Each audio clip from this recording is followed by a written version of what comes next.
Desde el punto de vista estructural y funcional, el lóbulo temporal se considera el más heterogéneo del cerebro humano. Esto se debe a que está conectado con regiones extratemporales, formando sistemas que intervienen en la percepción auditiva, visual, olfativa, además de en el lenguaje, memoria y procesamiento emocional. El lóbulo temporal comprende todo el tejido situado debajo de la cisura de Silvio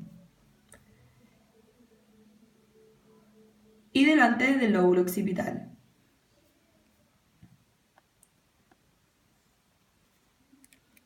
Dentro de sus síntomas y lesiones, podemos caracterizar en primer lugar los trastornos de memoria, que se pueden dar por lesiones mediales bilaterales en el hipocampo y la amígdala. Estas causan un déficit muy importante en la memoria episódica. Distinto es lo que ocurre en lesiones unilaterales, que producen pequeños deterioros de la memoria que varían según el lado en que ocurrió. Por otra parte, las resecciones exclusivas de la zona temporal medial de la amígdala también causan trastornos de memoria, pues los pacientes son incapaces de asignar un valor afectivo a los estímulos, lo que produce más dificultad para almacenar la información. Las lesiones en las regiones anterolaterales producen dificultades en la memoria semántica. En segundo lugar, nos podemos encontrar con trastornos de la percepción visual. Las lesiones temporales derechas se pueden asociar a un déficit leve en la percepción visual. En tercer lugar, también obtenemos trastornos de la percepción auditiva. Las lesiones en el córtex auditivo primario no causan una sordera total y los umbrales de discriminación auditiva tampoco se ven afectados. Si bien sí se pueden producir evidentes déficits en distintos aspectos de la percepción auditiva, solo se producen déficits clínicamente significativos cuando se producen lesiones temporales bilaterales que impliquen la circunvolución de Hertz. Los pacientes con sordera cortical generalmente tienen accidentes vasculares en áreas auditivas primarias que involucren esta circunvolución, además de las áreas 41 y 42 de Brodmann. Las lesiones temporales también se asocian a agnosias auditivas, que consisten en ser un trastorno de la identificación del significado de ruidos percibidos. Estas se dividen en tres: sordera verbal total o agnosia auditiva verbal. Se caracteriza por ser un trastorno severo de la percepción y comprensión del habla. Agnosia auditiva no verbal o de los sonidos. Se define como la pérdida de la capacidad para identificar sonidos no verbales significantes. Amusia o agnosia de la música. Se asocia a la incapacidad de apreciar o producir música, reconocer o recordar melodías o presentar una sordera a los tonos. En cuarto lugar, nos encontramos con los trastornos del olfato. Pacientes con lesiones anteriores, uni o bilaterales presentan este tipo de trastorno, lo que se traduce en dificultades para identificar olores familiares. En el lenguaje, nos encontramos con lesiones de la corteza de asociación temporal izquierda, principalmente en el área 41 y 42. Estas se asocian a la afasia de Wernicke, la que se caracteriza por presentar un lenguaje fluente, bien articulado, pero confuso, desprovisto de significado, con múltiples parafasias fonémicas, semánticas y neologismos verbales, además de presentar un trastorno severo en la comprensión.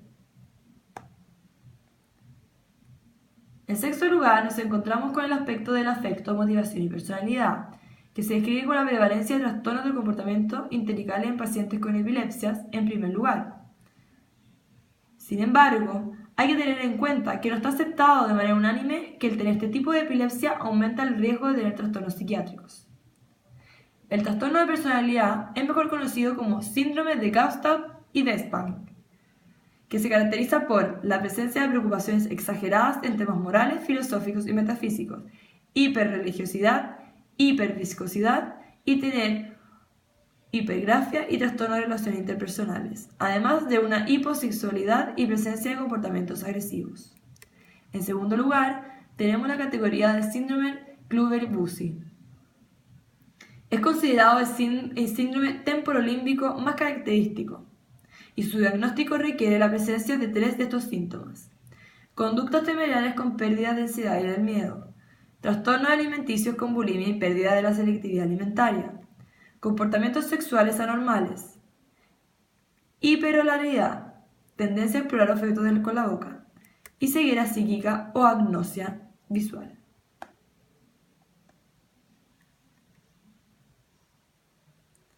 El lóbulo frontal se encuentra delante de la cisura de Rolando y sobre delante la cisura de Silvio. Los lóbulos frontales son los más extendidos y comprenden aproximadamente un tercio de la superficie de cada hemisferio. Pueden ser divididos en 3 sectores funcionales: sector motor o premotor, sector paralímbico y sector heteromodal. En sus síntomas y lesiones podemos ver un trastorno del control motor. Se produce por lesiones en el córtex motor primario, que pueden llegar a producir una parálisis de predominio facio-braquial.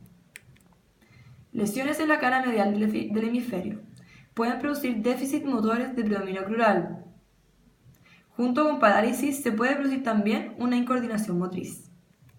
En tercer lugar, se puede producir por lesiones en el área motriz suplementaria izquierda, que van a causar trastornos del lenguaje.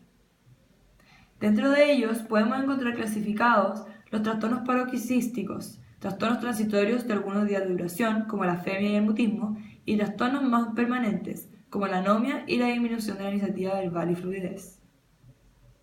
También nos encontramos con apraxias motoras bilaterales y un síndrome de mutismo aquinético. Además, dentro de los trastornos motores, podemos encontrarnos con apraxias de la marcha, que son pérdidas de la capacidad de caminar no atribuible a un déficit motor. También nos encontramos con lesiones en el córtex premotor o en el área 6 de Brodmann. Estos producen trastorno de la motricidad compleja o incapacidad de realizar acciones secuenciales, además de una pérdida de automatismos.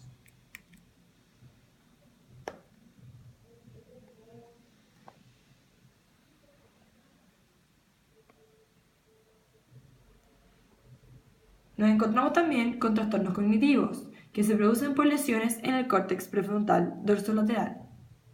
Estos se pueden clasificar como trastornos de la planificación, trastornos de la organización de acciones,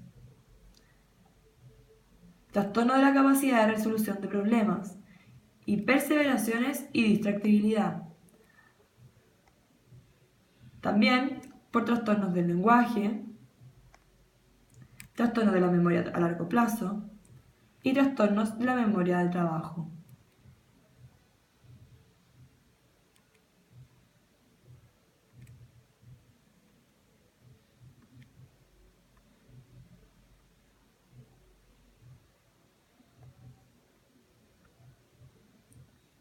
Además, en este lóbulo podemos encontrar trastornos del comportamiento, que se clasifican los trastornos del comportamiento de pacientes con lesiones prefrontales en 2 tipos, como síndromes pseudodepresivos, que se refiere a los pacientes que presentan una reducción de la actividad, de la iniciativa y la motivación, además de un enlentecimiento con dificultades para mantenerse en una tarea, además de un ánimo pseudodepresivo.